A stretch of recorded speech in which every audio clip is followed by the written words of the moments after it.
Para aquellos que están sintonizando recién ahorita a las 4 de la tarde, ya esta es mi segunda parte del programa, porque a partir de hoy ha habido ajustes, cambios de manera temporal en la programación de Circuito de Éxitos para dar oportunidad que todos los programas puedan salir. Y el mío es de 3 de la tarde a 4:30 de la tarde. Entonces, en esta segunda hora, arrancando, igual seguimos en Caracas, en Puerto Ordaz, en Maracaibo, Mérida, Carigua, Araure, El Tigre, Táchira, Puerto La Cruz, El Vigía, Margarita, Valencia, Cabimas, Valera, Barquisimeto a través del Circuito de Éxitos. Y además transmitiendo por @Circuito de Éxitos en Twitter, en Instagram, por YouTube, Circuito de Éxitos, por la página www.exitosfm.com, mis cuentas personales @Rodríguez Gladys, la de Twitter, @Rodríguez_Gladys, la de Instagram. Y en esta media hora vamos con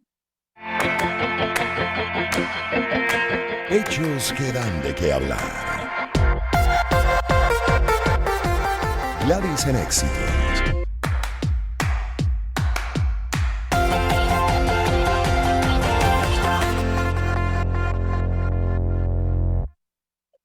hechos que dan de qué hablar. Bueno, por supuesto, este aumento que ya estamos viendo en la cantidad de casos de COVID-19 en Venezuela, la curva está en ascenso. Antes se hablaba de 3, 4 casos, máximo 10, pero ya vemos que los saltos son de 70 aproximadamente por día.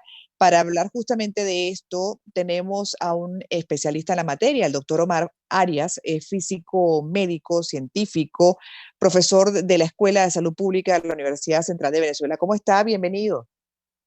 Gracias, Gladys. Un saludo a ti y a toda tu audiencia. Gracias por la invitación.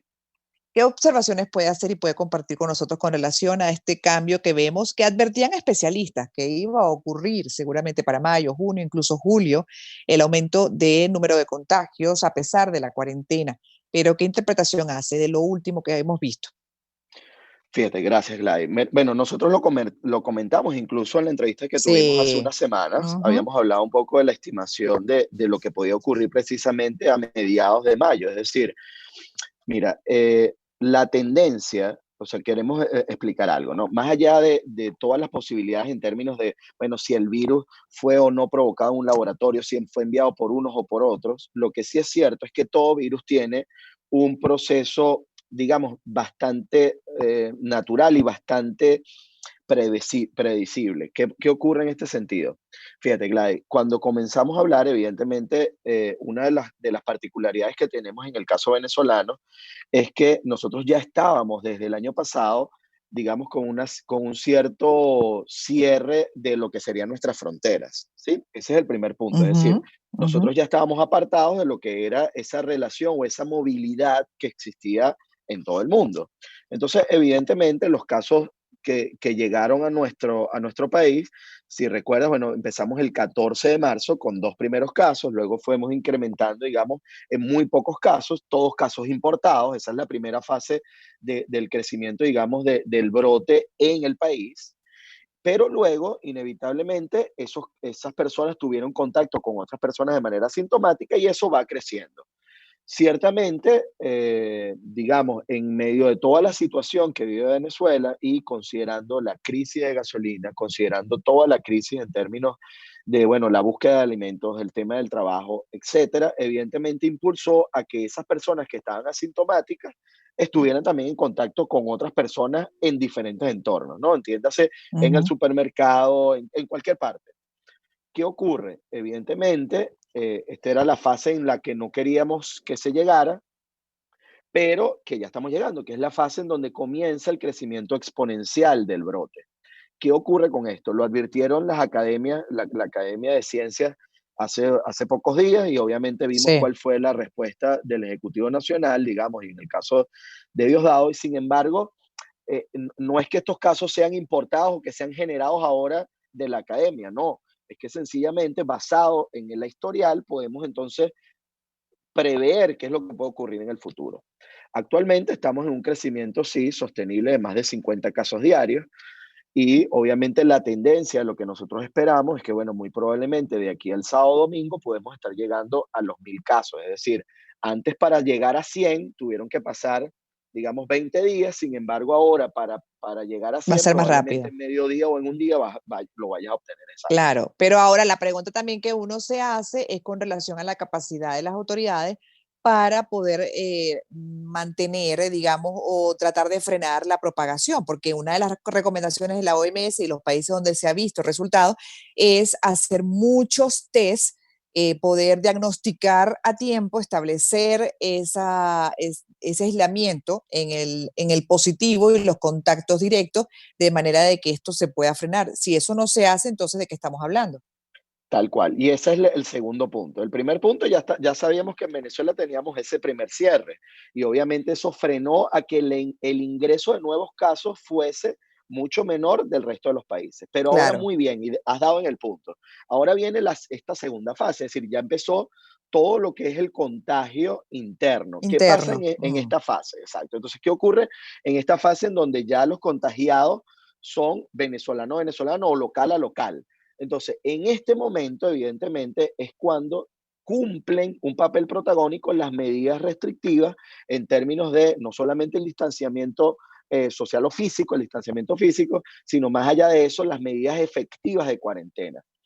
Como lo has visto en muchos de los países, y efectivamente, como tú bien lo dices, obviamente los países en los cuales se ha fijado, por ejemplo, pico y placa, se han establecido días específicos en donde puedes salir al supermercado, en donde obviamente vas a tener restricción incluso en las horas en las cuales puedes salir.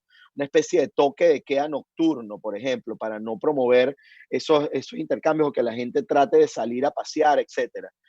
Esas son las medidas normales en cualquier país del mundo para tratar de frenar esta fase. Entonces, tenemos que comprender, y yo lo hablaba con muchísima gente, incluso en la familia, tú sabes muy bien que obviamente la gente se ve muy afectada, cree que, mira, ya sí. bueno, ya hemos superado las cosas, o no, no se preocupen, ¿cuánto nos va a faltar a nosotros? Nosotros apenas estamos ahora en desfase no solamente Ujú. con Europa, estamos en desfase con Latinoamérica. Es decir, estos números o este crecimiento que nosotros estamos viendo ahorita es lo que vivió Colombia ya hace 3 semanas y lo que vivió Ecuador hace un mes.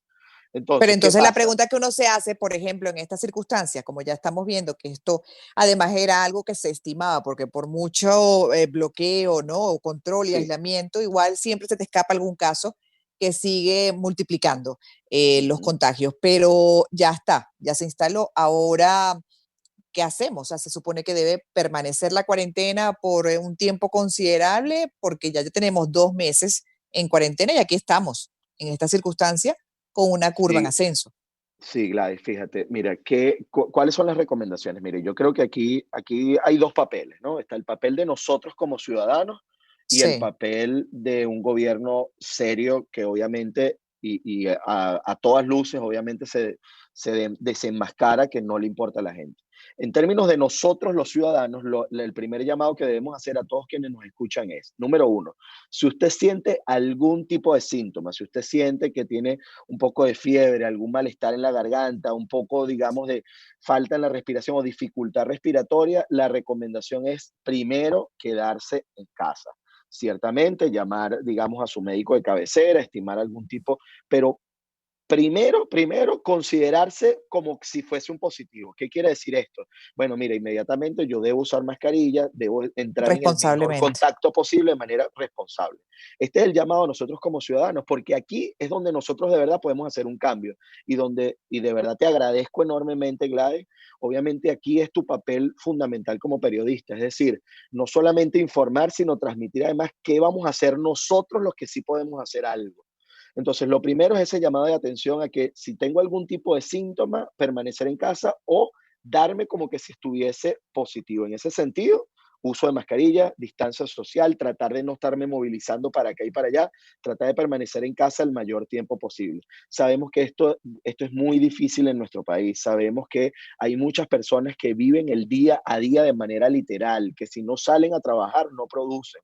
Sin embargo, también tenemos que saber que si salimos y nos complicamos nosotros en nuestra salud y complicamos a alguien que puede ser más vulnerable, estamos generando, digamos, más fallecidos y más cosas que se nos pueden complicar y salir de las manos. Complejidad. Pero Por otro justamente que tengo lado, que hacer una sí, pausa. perdón. Vamos a hacer una pausa. Sí, al regreso quisiera, bueno, además de completar la idea que quedó pendiente, voy a dejar sobre la mesa algo, porque con el caso particular de mi esposo, yo viví la experiencia de lo que ha sido el trabajo del Ministerio de Salud y todavía, de hecho, luego ya de más de mes y medio de recuperado y confirmado que dio negativo, ¿no? Ya ha superado el virus, hay un seguimiento, hay una constante comunicación y el IBIC incluso está haciéndole, le acaba de tomar recientemente muestras para ver, bueno, si se puede utilizar esa sangre, ¿no? Estimando que hay anticuerpos para desarrollar algo que pueda proteger a otros. Entonces, yo puedo dar fe de que ha habido por parte del Ministerio de Salud un seguimiento del caso de mi esposo y entiendo que ha sido así por lo menos en esos 100 casos, 200 casos iniciales. La preocupación que uno le puede surgir ahora es hasta qué punto tiene capacidad, si esto se multiplica, de poder hacer o seguir haciendo ese seguimiento riguroso a los confirmados, a los contactos directos. Se lo dejo ahí para el comentario al regreso. Gladys en Éxitos. Síntesis noticiosa al mejor estilo. Con Gladys Rodríguez. Circuito Éxitos. Segunda parte de conversación con Omar Arias, físico médico, científico, profesor de la Escuela de Salud Pública de la Universidad Central de Venezuela. Y quedó pendiente su opinión con relación al planteamiento que asomé, porque yo he podido, digamos, ser testigo del seguimiento que le hicieron, particularmente el caso de mi esposo, que es uno de esos primeros 100 o 100 y pico que se reportaron y ya tenemos casi 700, casi 800 personas contagiadas. Entonces, claro, la pregunta que uno se hace no es lo mismo hacer seguimiento a 100 con los recursos que tienes hoy, puedes mantener esa rigurosidad que cuando se te multiplica llegas a 1.000, 2.000, 3.000, o en el caso de países que ya tienen 30.000, 40.000, etcétera, ¿no? Entonces ahí comienza a haber angustia hasta qué punto pueden seguir manteniendo ese cerco de los contagiados. Totalmente, fíjate, Gladys, cuando me refería a que no estamos viendo una reacción del gobierno nacional en función de mejorar lo que pudiera ser el impacto que va a tener el coronavirus, me refiero a lo siguiente. En el caso, por ejemplo, de España, en el caso particular del Hospital Clínico San Carlos, por ejemplo, en ese hospital particularmente pasaron de 775 camas que tenían el 15 de enero a 1.061 para el 6 de abril. O sea, estamos hablando de aumento no solamente de las camas clínicas, sino de las quirúrgicas, es decir, de todos los que serían las pacientes que van a tratamiento, de las UCI, Claro. pasaron de 60 a 104, es decir, hubo una preparación durante esos 3 meses de un incremento técnicamente en el doble de lo que sería esa preparación para el nivel hospitalario. ¿Qué ocurre? Ciertamente, en los primeros casos, cuando tú tienes pocos infectados, ciertamente, instituciones como el IBIC, tú tienes un montón de tesistas, digamos, pero cuando hablamos de un montón, estamos hablando de un reducido grupo de 55 tesistas dedicados solamente al tema del COVID. Tienes el caso, por supuesto, de un departamento y del Instituto de Salud Pública, que obviamente se puede analizar algunos casos de manera particular, pero cuando ya empezamos a crecer en número de 100 diarios o más de 100 diarios, obviamente se empieza si tú no has fortalecido el aparato público de Claro, salud, los te hospitales, sobrepasa. evidentemente te sobrepasa. Y era lo que tantas veces se ha llamado el aplanamiento de la curva o el aplanamiento de la curva epidemiológica. La intención, y eso lo logró muy bien, es decir, si tuviésemos que hablar de algo, lo que sí hemos visto es reducido el número de casos durante un tiempo prolongado, es decir, el 14 de marzo, fíjense que pasamos abril y mayo, o sea, 2 meses completos antes de empezar lo que sería la escalada exponencial. Sin embargo, ¿qué ocurre? En el momento en el cual la terapia intensiva requiera, porque es lo que ya hemos visto en experiencia en todas partes del mundo, incluso en Latinoamérica, y hemos visto que ya no necesitas 20 camas, sino que necesitas 50 camas en terapia intensiva en un solo hospital, evidentemente ya te empiezas a dar cuenta que ahorita que nosotros tenemos 5 o 6 camas operativas en UCI, por ejemplo, en el hospital universitario, evidentemente te das cuenta que no estamos para nada preparados para lo que sería este Claro, crecimiento. Entonces, claro. aquí es donde hay que hacer el llamado, digamos, primero a los ciudadanos a que tomemos las medidas de control básicas y segundo, obviamente, alertar al gobierno nacional a que deben tomarse las medidas ya inmediatas. Lo que ocurre es que, bueno, en medio de la emergencia tú tienes que, bueno, poder apagar el fuego, pero también encargarte de las urgencias. Y es allí en donde estamos. Ahorita estamos en esa fase y es una fase muy compleja. Ujú. Te Entonces, puede, sí. pero esas estimaciones, hay un común peor escenario y un mejor escenario que hace la academia. Esas Sí, estimaciones sí son razonables, y obviamente, bueno, son científicos, ¿no? Y ahí han claro. sacado la información de acuerdo a esquemas ya preestablecidos además en el mundo, pero igual uno se pregunta si podemos llegar a un escenario de esa naturaleza para junio. Claro, miren, fíjense, se los dejo para el análisis, ¿no? A mí me encanta siempre, y siempre les digo, mira, aquí lo que tenemos que pensar es el porqué de las cosas. Es decir, en la academia se presentan diversos escenarios en función de, bueno, ¿qué puede ocurrir? Que tengamos, digamos, un ascenso y descenso y que mantengamos más o menos un esquema relativamente bajo, pero con cuarentenas prolongadas y además bien efectivas en todo el territorio nacional, pero eso ya lo vemos en el día a día que no se cumple. Es decir, tú puedes tener una zona, no sé, en el este de Caracas, en donde puedas cumplir con bastante Ujú. rigurosidad, pero del otro lado pudieras entonces tener un montón de gente que está saliendo todos los días por necesidad. Entonces, ¿qué está pasando? Que el escenario más probable, nosotros lo único que estamos utilizando, y lo invitamos a que todos quienes nos escuchan lo puedan hacer, ustedes van a la página de la Organización Mundial de la Salud o a coronavirus.app o a la Universidad Johns Hopkins University, a cualquiera de estas fuentes. Y ustedes van a tomar caso a caso cuántos números de casos nuevos hay reportados. Ojo, Gladys, y este es el tercer punto, digamos, de la mesa del coronavirus. El tercer punto es la cantidad de pruebas que estamos realizando. Ciertamente en Venezuela, la cantidad de pruebas por RT-PCR, que son las pruebas reales que vale la Organización Mundial de la Salud, no son para nada, estamos hablando de 10 veces menos la que estamos haciendo en Colombia. Es decir, en Colombia están practicando entre 1.000 y 1.200 pruebas de RT-PCR diarias, mientras que en Venezuela estamos, según los valores reportados por el Instituto de Higiene, estamos alrededor de 100 pruebas diarias. Entonces, Nada. obviamente, esto nos está dando, estamos subevaluando la magnitud del caso. Sabemos muy bien, porque no lo sentimos y no lo hemos percibido en nuestros hospitales, el tema de que no tenemos 50.000 casos, no tenemos ni siquiera 5.000 casos, pero ya Exacto. empezamos a ver, obviamente, un crecimiento sostenido, no estamos realizando la cantidad de pruebas adecuadas y esto nos está obligando entonces a estar, estamos primero muchísimo más vulnerados, no estamos evaluando ciertamente cuáles son y entonces de aquí, ¿qué hemos tomado y qué ha tomado las academias? Bueno, los valores que ha registrado el gobierno ante la Organización Mundial de la Salud. Entonces, si usted registra día a día la cantidad de nuevos casos y lo compara versus el día anterior, eso nos va a dar un índice, nos va a dar una relación.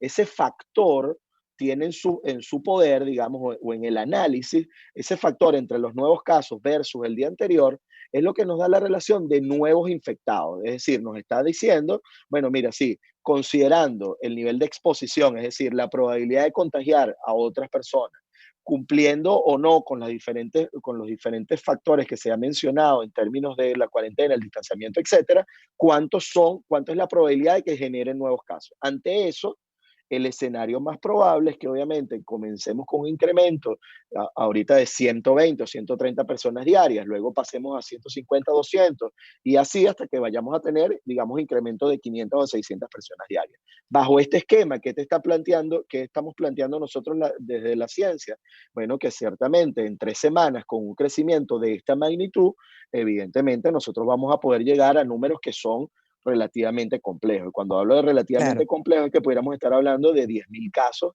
en 3 semanas. Entonces, ¿qué pasa? Cuando ya tú Complejo hablas además para un sistema como el nuestro.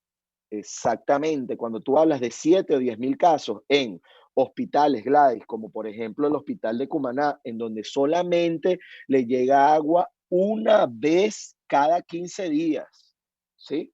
O sea, quiero que lo Mm. entendamos como un hospital, cómo puedes planificar las terapias, pero cómo puedes planificar las cirugías en el quirófano cuando tienes agua una vez cada 15 días. Imagínate tú incluso los cuidados de salubridad que podemos tener con los pacientes, ¿me Sí, no, entiendes? complicado. Entonces, ante esta realidad, pensar ahora que en 15 días o en una semana vamos a llegar y vamos a poner todo al día y vamos a generar nuevas camas, nuevos ciclos de limpieza, etcétera, mira, es completamente inviable. Pero Por eso el agrégale llamado además tiene que ser a también protegernos otro, nosotros. nosotros primero que nada, la conciencia individual para proteger al colectivo, pero además lo que hemos visto en los últimos días es que ese problema al interior que es constante de, por ejemplo, el tema del agua, de la electricidad en Caracas ya, bueno, con frecuencia se está sintiendo la falta de esos servicios fundamentales. Entonces, en lugar de sentir que esto se corrige, más bien esos problemas se agravan y bueno, el escenario todavía es peor, ¿no? Para recibir a una mayor cantidad de infectados. Pero bueno, ahí dejamos la situación para que se analice, además se considere, como bien dice nuestro invitado, que es fundamental, Omar Arias, físico, médico, científico y profesor de la Escuela de Salud Pública de la Universidad Central de Venezuela, pues toca un trabajo importante por parte de cada uno de nosotros de primero cuidarnos, protegernos y cuidar nuestro entorno.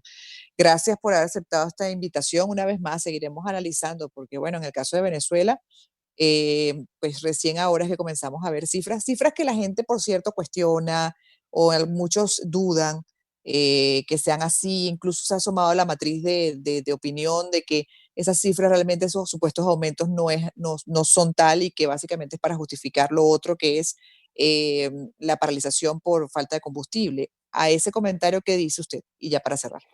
Excelente, listo para cerrar. Mira, ciertamente, digamos, no es de extrañar que quienes nos escuchen duden de los factores que registra el gobierno, ¿no? Evidentemente, en cualquier país del mundo ustedes se dan cuenta que quien entrega las cifras es el personal científico, el personal médico encargado de las áreas. Aquí, quienes estuvieron encargados de dar las cifras del CNE también son los encargados de dar los reportes epidemiológicos. Entonces, obviamente, eso llama la atención. ¿Qué ocurre? Fíjense, miren, a pesar de que podamos tener cualquier diferencia en términos de la cantidad de infectados, lo que sí sabemos es que estamos en un aumento real del número de casos. Ante este aumento del número real del número de casos, sea que sean 100 o que sean 150, lo importante aquí es la tendencia, Gladys. Y si esa tendencia empieza a crecer y nosotros pensamos que estamos seguros, tenemos una falsa creencia de que estamos seguros en la calle, eso puede provocar que esta cifra vaya en aumento en un momento en el cual no vamos a poder contener.